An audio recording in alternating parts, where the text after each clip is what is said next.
ڈیرہ بگٹی کے علاقے پیرکو میں شہریوں نے گیس کی بندش کے خلاف احتجاج کیا۔ احتجاجی مظاہرین کا کہنا ہے 8 روز سے گیس نہیں آ رہی، جس سے شدید مشکلات ہیں۔ مزید جانتے ہیں اس رپورٹ میں۔ اپنے معاہدے پہ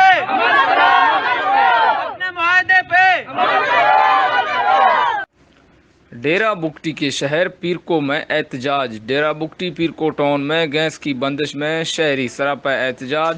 پیرکو گیس 8-9 دنوں سے بند ہے، عوام مشکلات کا شکار۔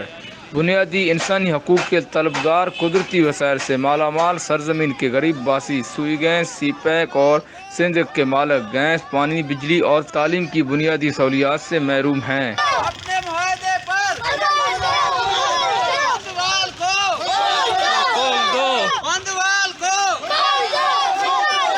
پیرکو وہ علاقہ ہے جس کی گیس کے بدولت ملک کے کارخانے عرصہ دراز سے چلتے آ رہے ہیں، لیکن یہاں کے باسی ابھی تک 21ویں صدی میں گیس کی نعمت سے محروم ہیں۔ چند گز کے فاصلے سے گیس سپلائی لائن جا تو رہی ہے، لیکن یہ علاقہ مکینوں کو میسر نہیں۔ پیرکو کے باسی آخر جائیں تو کہاں جائیں؟ اہلیان پیرکو